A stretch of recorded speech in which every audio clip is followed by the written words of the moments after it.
बिस्मिल्लाहिर्रहमानिर्रहीम। स्टार्ट करेंगे हमारा लेक्चर नंबर 14। चैप्टर 4 हमने स्टार्ट किया हुआ था। चैप्टर का नेम है हमारा pollutants and there effects on environment. आज का जो हमारा टॉपिक है वो है effects of human activities on environment. हमने ये देखना है डिफरेंट जो ह्यूमन एक्टिविटीज़ होती हैं, जो इंसानी सरगर्मियाँ होती हैं, उनका हमारे इन्वायरमेंट के ऊपर क्या असर होता है। ठीक है, अब ह्यूमन एक्टिविटीज़ कौन कौन सी हैं, कल इसके बारे में हमने बात की थी। दोबारा फिर यहाँ पे देख लेते हैं। नंबर 1 पे हमारे पास आ जाता है बर्निंग ऑफ फॉसल फ्यूल्स। इनकी वजह से क्या होता है, बहुत से पोल्यूटेंट्स ऐड हो जाते हैं इन्वायरमेंट के अंदर, जिससे हमारा इन्वायरमेंट कंटेमिनेट होता है, पोल्यूट हो जाता है। ठीक है, या यूज़ ऑफ व्हीकल्स, गाड़ियाँ बहुत ज़्यादा इस्तेमाल करते हैं, जो हमारा ट्रांसपोर्ट सिस्टम है, स्मोक रिलीज होता है वहाँ से, और वो भी इन्वायरमेंट को कंटेमिनेट कर रहा होता है, पोल्यूट कर रहा होता है। ठीक है, एरोसोल्स हम यूज़ करते हैं, एरोसोल स्प्रेज हैं ये यूज़ करते हैं, ये भी कंटेमिनेट कर रहे हैं। फर्टिलाइजर्स हम यूज़ करते हैं, उनमें केमिकल्स होते हैं। ठीक है, इंसेक्टिसाइड्स हैं, इंसेक्ट्स को किल करने के लिए जब स्प्रे करते हैं केमिकल्स यूज़ करते हैं, या पेस्टिसाइड जो यूज़ करते हैं, ये सारे क्या हैं, केमिकल्स हैं जो कि हमारे इन्वायरमेंट को पोल्यूट करते हैं, उसको गंदा कर रहे हैं, कंटेमिनेट कर रहे हैं। तो ये कुछ ह्यूमंस एक्टिविटीज़ थी, कुछ इंसानी सरगर्मियाँ थी, जिनकी वजह से हमारा इन्वायरमेंट कंटेमिनेट हो रहा है। अब इनकी वजह से मेजर जो इफेक्ट्स हो रहे हैं वो देख लेते हैं, कौन कौन से फिनोमिना यहाँ पे हो रहे हैं। सबसे पहला हमारे पास आ जाता है ग्रीन हाउस इफेक्ट। अब ग्रीन हाउस इफेक्ट क्या चीज़ है, यहाँ पे एक डायग्राम बना है, आपकी बुक के अंदर भी डायग्राम मेंशन है। ठीक है, सबसे पहले ये हमारे पास है हमारा अर्थ ग्लोब। ऊपर ये इसके ऊपर जहाँ पे ये जो एरिया है ये है एटमॉस्फेयर। ठीक है, अब डिफरेंट ह्यूमन एक्टिविटीज़ हो रही है, कौन कौन सी अभी हमने बात कर ली है। ये सारी ह्यूमन एक्टिविटीज़ की वजह से होता क्या है, यहाँ पे कुछ गैसेस प्रोड्यूस होती हैं जिन्हें हम ग्रीन हाउस गैसेस कहते हैं, वो यहाँ पे एटमॉस्फेयर के अंदर मौजूद है। ठीक है, एटमॉस्फेयर के अंदर ये मौजूद है ग्रीन हाउस गैसेस, और इन्होंने जो हमारा अर्थ ग्लोब है इसके गिर्द ये एक ब्लैंकेट की तरह एक कवर बना लेती हैं, इसके बाहर एक कवरिंग बना लेती हैं। ठीक है, ग्रीन हाउस गैसेस की हम बात कर रहे हैं। अब होगा क्या, जैसे ही सूरज की रोशनी ज़मीन पे आती है, ठीक है, जितनी यहाँ पे इसके अंदर जज्ब हुई, बाकी वो रिफ्लेक्ट बैक होगी। जब रिफ्लेक्ट बैक होगी तो वो वापस नहीं जा पाती, यहाँ से वो वापस दोबारा नहीं जा पाती। किस वजह से नहीं जा पाती, इन ग्रीन हाउस गैसेस की वजह से। क्योंकि ये जो गैसेस हैं, हमने अभी बात किया कि अर्थ के गिर्द इन्होंने एक कवरिंग बना लिया। ठीक है, एक इन्होंने ब्लैंकेट बना लिया। उसकी वजह से हुआ क्या कि सूरज की रोशनी जैसे ही ये हीट एनर्जी ज़मीन पे आई, जितनी यहाँ पे रिक्वायर्ड थी, यहाँ पे जस्ट हुई, जो रिफ्लेक्ट बैक होनी थी, जो वापस आई थी, वो यहाँ से वापस नहीं जा पाई। क्यों, इन गैसेस की वजह से, जो कहाँ से आ रही है, ह्यूमंस की एक्टिविटीज़ की वजह से आ रही हैं। उसकी वजह से होता क्या है, ये जितनी भी हीट एनर्जी थी वो यहीं पे ट्रैप कर देती है हमारे एटमॉस्फेयर के अंदर, जिसकी वजह से हमारे अर्थ ग्लोब का टेम्परेचर इंक्रीज करता जा रहा है। डे बाय डे टेम्परेचर बढ़ता जा रहा है। ये किस वजह से हो रहा है, हमारी कुछ एक्टिविटीज़ हैं, उनकी वजह से कुछ गैसेस प्रोड्यूस हो रही हैं जो एटमॉस्फेयर के अंदर मौजूद हैं, और इन गैसेस की वजह से ये अर्थ ग्लोब का टेम्परेचर जो है वो डे बाय डे इंक्रीज करता जा रहा है। क्योंकि यहाँ पे जितनी हमें रिक्वायर्ड थी हीट एनर्जी, वो जज्ब होने के बाद जो रिफ्लेक्ट बैक हुई थी, वो भी दोबारा से वापस ज़मीन पे आ जाती है। ठीक है, यहाँ पे ग्रीन हाउस गैसेस कौन कौन सी प्रोड्यूस हो रही हैं वो देख लेते हैं। कार्बन डाइऑक्साइड है, मीथेन गैस है, या नाइट्रोजन के ऑक्साइड हैं, कुछ वाटर वेपर्स भी होते हैं इन्वायरमेंट के अंदर। ठीक है, ये सारे के सारे किस तरह काम करते हैं, ग्रीन हाउस गैसेस के तौर पर काम करते हैं, जिन्होंने अर्थ ग्लोब को सराउंड किया हुआ है। अब ये करेंगे क्या, जो भी हीट एनर्जी रिफ्लेक्ट बैक हो रही थी उसको उन्होंने ट्रैप कर लिया, उसे ये एटमॉस्फेयर से बाहर नहीं जाने देते।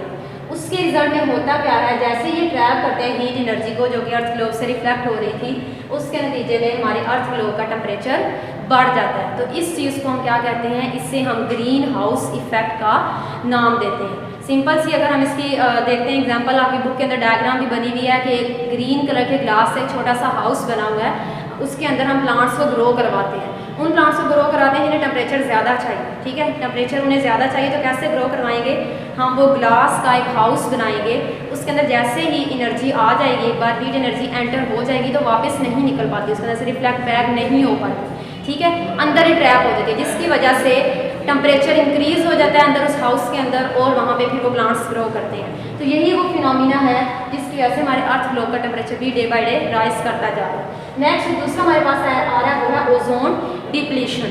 ठीक है, अब ओजोन क्या चीज़ है, ओजोन एक लेयर है जिसने हमारी अर्थ को सराउंड किया हुआ। अब इस ओजोन लेयर का काम क्या है, जो अल्ट्रा वायलेट रेज आती हैं, जो नुकसानदा शुआएँ हैं सूरज की, ये ओजोन लेयर उसको फिल्टर करती है, उसको उसको फिल्टर करती है ताकि जो ज़मीन पे रहने वाली जितने भी लिविंग ऑर्गेनिजम्स हैं, प्लांट्स हैं या एनिमल्स हैं, उनको इन डेंजरस रेस से बचाया जा सके। ठीक है, ये इसका काम है।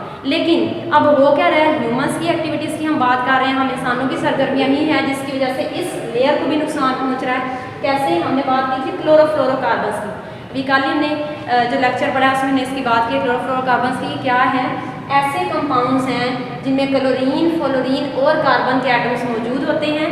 ठीक है, ये यूज़ कहाँ पे होते हैं, हम एयर कंडीशनर्स यूज़ कर रहे हैं घरों में, हम रेफ्रिजरेटर यूज़ करते हैं, हम एरोसोल स्प्रेज यूज़ करते हैं, उनके अंदर ये यूज़ होता है। ठीक है, अब ये क्लोरोफ्लोरोकार्बन्स यहाँ से जो भी हमारी ये होम अप्लायंसेस हैं उनके लीकेज से ये रिलीज़ होती हैं। ठीक है, ये इन्वायरमेंट के अंदर जाके, ये एटमॉस्फेयर में जाके करती क्या है, इस ओजोन लेयर के साथ रिएक्ट करती है। ठीक है, उसके साथ जब ये आके रिएक्ट करेंगी, केमिकल रिएक्शन होता है वहाँ पे जाके, तो ये इस ओजोन लेयर को थिन कर रहे हैं। डे बाय डे ये क्लोरोफ्लोरोकार्बन्स उसको पतला कर रही हैं, उसको थिन कर रही हैं, उसकी थिनिंग की वजह बन रही है। ठीक है, अब उसकी वजह से हो क्या रहा है कि ये जो ओजोन लेयर है उसके अंदर एक होल हो गया, जिसकी वजह से जितनी भी ये अल्ट्रा वायलेट रेज थी जिन्हें पहले ये फिल्टर कर रहा था, ओजोन लेयर जिन्हें फिल्टर कर रही थी, अब वो सारी की सारी अल्ट्रा वायलेट रेज ज़मीन के ऊपर आ रही हैं। ठीक है, उसकी वजह से वो क्या रहा है, कैंसर, स्किन कैंसर की रेशो बहुत ज़्यादा बढ़ गई है और आई प्रॉब्लम्स बहुत ज़्यादा बढ़ चुकी है। ठीक है, इस ओजोन डिप्लेशन की वजह से। नेक्स्ट हमारे पास आ जाता है ग्लोबल वार्मिंग। ग्लोबल वार्मिंग से अब क्या मुराद है, यहाँ भी दोबारा वही बात करेंगे, ह्यूमन्स की एक्टिविटीज़ ही हैं कुछ। ठीक है, उनकी वजह से हो क्या रहा है कि ग्रीन हाउस गैसेज हैं एटमॉस्फेयर के अंदर, वो बढ़ती जा रही हैं। अब जब ग्रीन हाउस गैसेज बढ़ रही हैं तो उसकी वजह से ग्रीन हाउस इफेक्ट भी इंक्रीज हो रहा है और ओजोन डिप्लेशन भी ज़्यादा होती जा रही है। इन दोनों की वजह से जो अर्थ ग्लोब का टेम्परेचर राइज कर रहा है डे बाय डे, उससे हम क्या कहते हैं, ग्लोबल वार्मिंग का नाम देते हैं। अब इस ग्लोबल वार्मिंग का जो नेगेटिव इफेक्ट है वो क्या है कि जो पोलर रीजन से जहाँ पे आइस बर्फ़ मौजूद थी वो वहाँ से पिघलती जा रही है। ठीक है, ग्लेशियर्स पिघल रहे हैं, उनकी वजह से हो क्या रहा है कि समुद्रों में या दरियाओं में जो पानी की सतह थी वो बुलंद होती जा रही है इस बर्फ़ के पिघलने की वजह से। और उसके अलावा क्लाइमेट जो है वो डे बाय डे चेंज होता जा रहा है, डिफरेंट रीजन्स का क्लाइमेट जो है वो चेंज होता जा रहा है इसी वजह से, क्योंकि हमारे अर्थ ग्लोब का जो टेम्परेचर है वो राइज कर गया, बढ़ गया। नेक्स्ट हमारे पास आ जाता है एसिड रेन। एसिड रेन क्या है, इसके बारे में थोड़ी सी पहले भी प्रीवियस टॉपिक में बात की थी। एसिड रेन के जो सल्फर डाइऑक्साइड है और नाइट्रोजन के ऑक्साइड्स हैं, ये क्या करते हैं, जैसे ये रिलीज होते हैं अपने सोर्सेज से, ये जाते हैं इन्वायरमेंट में। अब इन्वायरमेंट में वाटर वेपर्स भी मौजूद हैं, उनके साथ जाकर ये रिएक्ट करते हैं और ये एसिड्स बना देते हैं। ठीक है, एसिड्स यहाँ पे कौन कौन से बनेंगे, यहाँ पे एक है सल्फ्यूरिक एसिड, ठीक है, H2SO4, और दूसरा ये नाइट्रोजन की अगर हम बात करते हैं तो इससे बनता है नाइट्रिक एसिड HNO3।